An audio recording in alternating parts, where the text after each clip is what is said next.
మిత్రులారా, అదానీ గ్రూప్ కంపెనీలు మరొకసారి వివాదంలో చిక్కుకున్నాయి. గౌతమ్ అదానీ గ్రూప్ కంపెనీలకు ఎప్పటి నుంచో వివాదాల పరంపర చుట్టుముడుతూ ఉన్నది.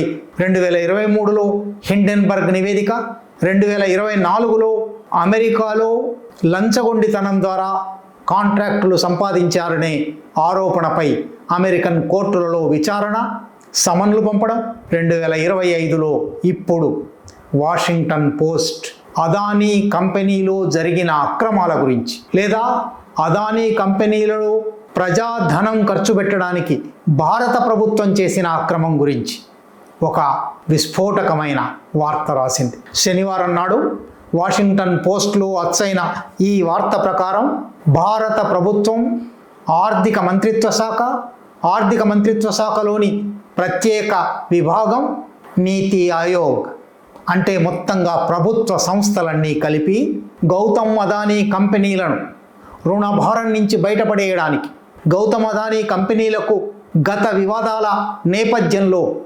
అంతర్జాతీయ బ్యాంకులు, అంతర్జాతీయ రుణదాతలు అప్పులు ఇవ్వకుండా ఉన్నప్పుడు ఆయన కంపెనీల పట్ల అంతర్జాతీయ రుణదాతలకు విశ్వాసం కలిగించడానికి భారత ప్రజల సొమ్ము 35,000 కోట్ల రూపాయలు అప్పనంగా అప్పగించాలి అని భారత ప్రభుత్వం నిర్ణయించింది.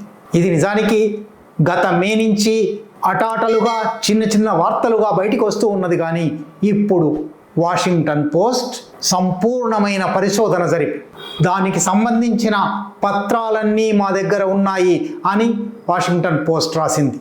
పత్రాలన్నీ సేకరించి ఈ వాస్తవాలు బయటపెట్టాయి. ప్రాన్షు వర్మ, రవి నాయర్ అనే ఇద్దరు విలేకరులు, పరిశోధనాత్మక జర్నలిస్టులు వాషింగ్టన్ పోస్ట్లో రాసిన ఈ కథనం ప్రకారం భారత ప్రభుత్వం ఎల్ఐసి ద్వారా అదానీ కంపెనీలకు $3.9 బిలియన్ సహాయం అందించడానికి, $3.9 బిలియన్ అంటే ఇవాల్టి లెక్క ప్రకారం 35,000 కోట్ల రూపాయలు, మేనాటి లెక్క ప్రకారం 33,000, 32,000 కోట్లు కావచ్చు. ఈ ధనమంతా లైఫ్ ఇన్సూరెన్స్ కార్పొరేషన్ ఆఫ్ ఇండియాలో పేద మధ్యతరగతి వర్గాలు, ఉద్యోగ వర్గాలు దాచుకున్న సొమ్ము. వాళ్ళ నెత్తురు చెమట అక్కడ సంపదగా పోగుబడి ఉంటే ఆ సంపదను అప్పనంగా భారత ప్రభుత్వం అప్పగించింది. ఇది ఈ వార్త సారాంశం. ఇది ఎట్లా జరిగింది? గత సంవత్సరంలో గౌతమ్ అదానీ గ్రూప్ కంపెనీల అప్పు 20% పెరిగింది. 2024 ప్రారంభంలో వాళ్ళ ఉన్న అప్పుకి 2025 మే నాటి అప్పుకి 20% పెరుగుదల ఉంది.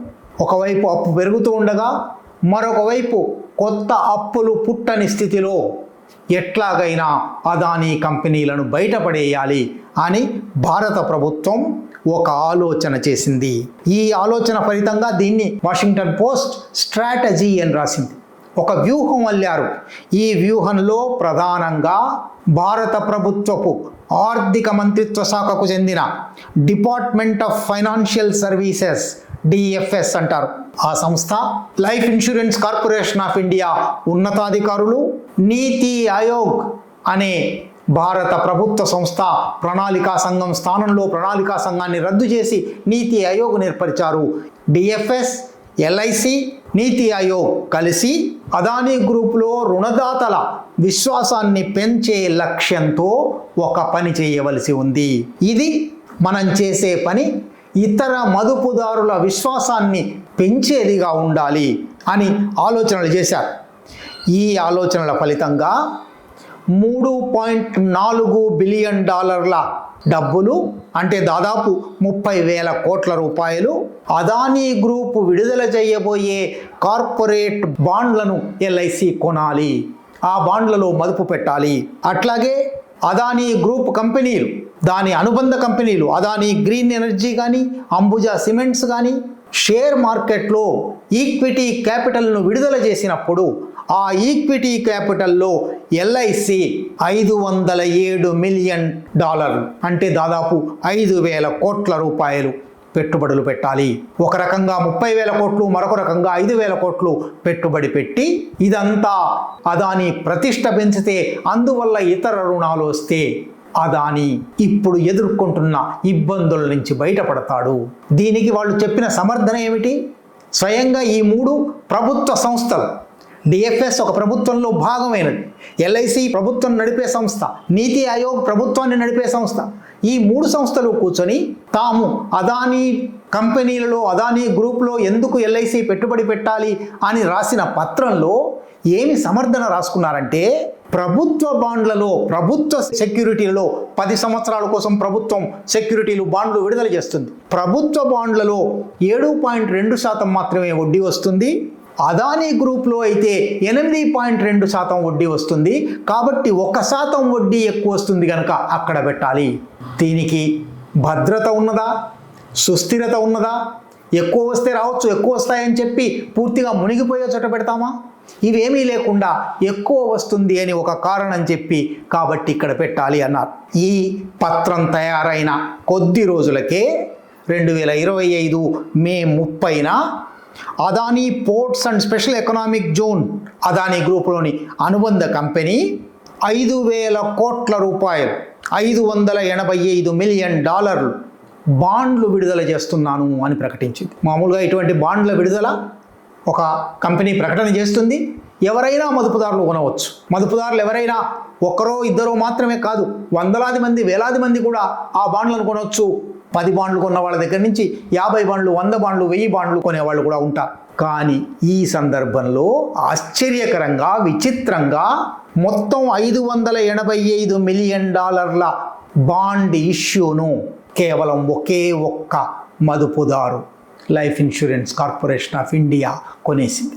అంటే అర్థం ఏమిటన్నమాట? ఇదంతా గూడు పుటాని ముందే జరిగి, ఇది ఎవరు కొనాలో, ఎంత కొనాలో కూడా నిర్ణయం జరిగి ఆ లావాదేవీ సాగిందన్నమాట. దీనికి సంబంధించిన పత్రాలన్నీ మా దగ్గర ఉన్నాయి. ఈ వ్యవహారంలో భాగం పంచుకున్న 2 సీనియర్ అధికారుల సమాచారం మేరకే ఇది రాస్తున్నాము అని కూడా వాషింగ్టన్ పోస్ట్ రాసింది. అది మాత్రమే కాదు, ప్రపంచవ్యాప్తంగా ఉన్న స్టాక్ మార్కెట్ మదుపు నిపుణులను ఇంటర్వ్యూలు చేసి వాళ్ళ అభిప్రాయాలు కూడా ప్రకటించింది. వాళ్ళ అభిప్రాయాలలో ఒక్క అభిప్రాయం మాత్రం మనం చూడవలసి ఉంది. ఆస్ట్రేలియాకు చెందిన క్లైమేట్ ఎనర్జీ ఫైనాన్స్ అనే ఒక థింక్ ట్యాంక్, దానికి సంబంధించిన డైరెక్టర్ టిమ్ బక్లీ ఒక మాట అన్నాడు. మిగిలిన మదుపుదారులందరికీ, మిగిలిన పారిశ్రామికవేత్తలకు, వ్యాపారవేత్తలకు వర్తించే వ్యాపార సూత్రాల కన్నా భిన్నమైన వ్యాపార సూత్రాలు అదానీకి ఉండేలా భారత ప్రభుత్వం ప్రయత్నం చేస్తూ ఉన్నది. భారతదేశంలో క్రోనీ క్యాపిటలిజం, ఆశ్రిత పెట్టుబడిదారీ విధానం, ప్రభుత్వాన్ని ఆశ్రయించి ప్రభుత్వం ద్వారా తమకు అనుకూలమైన విధానాలు తయారు చేయించుకొని తాము అభివృద్ధి చెందే పెట్టుబడిదారీ విధానం, crony capitalism is alive and kicking. భారతదేశంలో ఇవాళ ఆశ్రిత పెట్టుబడిదారీ విధానం విస్తరిస్తున్న తరుణానికి ఇదే ఉదాహరణ అని టిమ్ బక్లీ అన్నాడు. వాషింగ్టన్ పోస్ట్ వార్తలోనే మరొక వ్యవహారం కూడా ఉంది. ఇది మాత్రమే కాదు, ఈ అదానీ గ్రూప్ ఇట్లా సంపాదించిన పెట్టుబడులను, ఇట్లా సంపాదించిన మదుపును తీసుకువెళ్ళి అనేక చోట్ల పెడుతూ ఉన్నది. ఆ పెడుతున్న వాటిలో ఒక్క పెట్టుబడి ఇజ్రాయెల్కు చెందిన హైఫా ఓడరేవు మీద ఉంది. ఈ ఇజ్రాయెల్కు చెందిన హైఫా ఓడరేవు మీద దాడి చేస్తాము అని హౌతీలు ప్రకటించారు. కనుక ఎప్పుడైనా అది ఒక రిస్కీ ఇన్వెస్ట్మెంట్. అక్కడ ఆ ఓడరేవుకు ఎప్పుడేమవుతుందో తెలియదు, ఆ ఓడరేవు ఉంటుందో లేదో తెలియదు. ఒకవేళ ఓడరేవు ధ్వంసమైపోతే ఈ పెట్టుబడులన్నీ ధ్వంసమైపోతాయి. ఈ పెట్టుబడులన్నీ ధ్వంసమైపోతాయంటే అందులో పెట్టిన ఎల్ఐసి పెట్టుబడులు కూడా ధ్వంసమైపోతాయి. హిండెన్బర్గ్ నివేదిక వచ్చినప్పుడు ఎల్ఐసి పెట్టుబడులు అప్పటికి కూడా ఉన్నాయి. దాంట్లో ఎల్ఐసి పెట్టుబడులు $5.6 బిలియన్ 2 సంవత్సరాల కింద, అది 15,000 కోట్ల రూపాయలు ఒక్క రోజులో బూడిదైపోయాయి. ఆ తర్వాత కాలక్రమంలో మళ్ళీ స్టాక్ మార్కెట్ పెరిగింది. అదానీ స్టాక్ పెరిగినందువల్ల ఎల్ఐసికి తిరిగి డబ్బులు వస్తే వచ్చిండవచ్చు. కానీ ఆ రోజు మాత్రం ఎల్ఐసి పెట్టుబడులన్నీ సున్నా అయిపోయాయి. ఇప్పుడు కూడా మళ్ళీ ఏవైనా పరిణామాలు జరిగితే పేదల, మధ్యతరగతి ప్రజలు దాచుకున్న సొమ్ము, వాళ్ళ బీమా సొమ్ము, వాళ్ళ ఇన్సూరెన్స్ సొమ్ము ధ్వంసమైపోతుంది అని వాషింగ్టన్ పోస్ట్ రాసింది. ఈ వార్త రాసి వాషింగ్టన్ పోస్ట్ లాంటి పత్రిక ఊరికే నిరాధారంగా రాయదు. అవతలి పక్షపు వాదన ఏమిటో కూడా తెలుసుకోవడానికి ప్రయత్నం చేస్తుంది. అదానీని కూడా అడిగారు. అదానీ వార్త రాసే ముందు ఏ అభిప్రాయము చెప్పలేదు, కానీ వార్త వెలువడగానే చాలా సహజమైన ఒక ప్రకటన ఇచ్చారు. కేటగారికల్లీ denied involvement in any alleged government plans to direct LIC funds. LIC నిధులు మాకు రావాలని ప్రభుత్వం ఇచ్చిన ఏదైనా ఆదేశానికి మాకు సంబంధం లేదు. ఇదంతా కూడా నిరాధారమైనవి. ఇవి ఒక రాజకీయ సంబంధాలతో మేము ఒక స్వప్రయోజనం సాధించామని చేసిన ఆరోపణ అర్థం లేనిది, నిరాధారమైనది అని ప్రకటించారు. దాంతోపాటు మా కంపెనీ అభివృద్ధి మోడీ అధికారంలోకి రాకముందు నుంచే ఉంది. మోడీ అధికారంలోకి రాకముందు నుంచి ఎంత ఉంది? ప్రపంచం ముందర లెక్కలు ఉన్నాయి. మోడీ ప్రధానమంత్రిగా పదవీ స్వీకారం చేయడానికి అదానీ ప్రైవేట్ విమానంలో అహ్మదాబాద్ నుంచి ఢిల్లీ వచ్చాడు. మోడీ విధానాల వల్లనే అదానీ కొన్ని వేల రెట్లు పెరుగుదల ఉంది. అంతకుముందు ఉంటే కొన్ని డజన్ల రెట్లో, పదుల రెట్లో పెరుగుదల ఉందేమో, కానీ వేల రెట్ల పెరుగుదల ఉంది. ఇది విధానాల వల్లనే అని అనేక ఉదాహరణలు ఉన్నాయి. అదానీ గ్రూప్ అటువంటి ఒక ఖండన ఇచ్చింది. వాషింగ్టన్ పోస్ట్ ఎల్ఐసికి, డిపార్ట్మెంట్ ఆఫ్ ఫైనాన్షియల్ సర్వీసెస్కి, ప్రైమ్ మినిస్టర్స్ ఆఫీస్కి, నీతి ఆయోగ్కి మీ అభిప్రాయం ఏమిటి అని కూడా అడిగింది. ఏ ఒక్కరూ జవాబు కూడా ఇవ్వలేదు.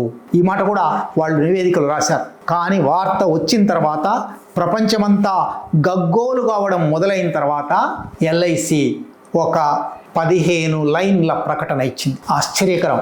ఏదైనా ఎల్ఐసి వంటి ప్రతిష్టాత్మక సంస్థ ఒక ప్రకటన ఇచ్చినప్పుడు, దాని మీద ఇంత పెద్ద ఆరోపణ వచ్చినప్పుడు, ప్రకటన ఇచ్చినప్పుడు, ఆ ప్రకటన ఎవరైనా బాధ్యులైన ఉన్నతాధికారుల సంతకంతో వెలువడవలసి ఉంటుంది. కానీ ఎల్ఐసి విడుదల చేసిన ఈ ప్రకటన మీద ఎవరి సంతకము లేదు. ఎల్ఐసి అని పైన లోగో ఉంది.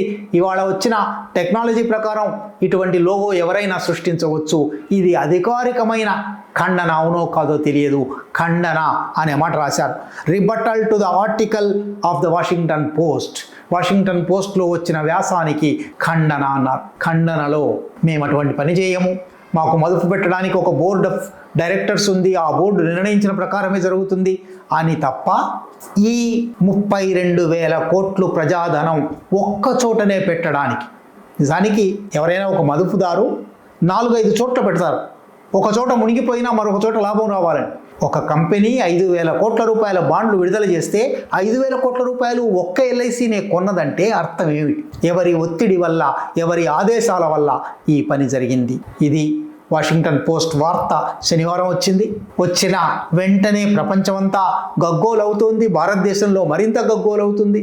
నిజానికి భారతీయులలో ప్రతి ఒక్కరూ ఎల్ఐసితో సంబంధం ఉన్నవారు. ఇప్పుడంటే చాలా ప్రైవేట్ లైఫ్ ఇన్సూరెన్స్ కార్పొరేషన్లు కూడా వచ్చాయి, కానీ ఒకప్పుడు ఈ దేశంలో ఉన్న ఏకైక జీవిత బీమా సంస్థ, ప్రజల జీవితాలను బీమా చేసిన సంస్థ.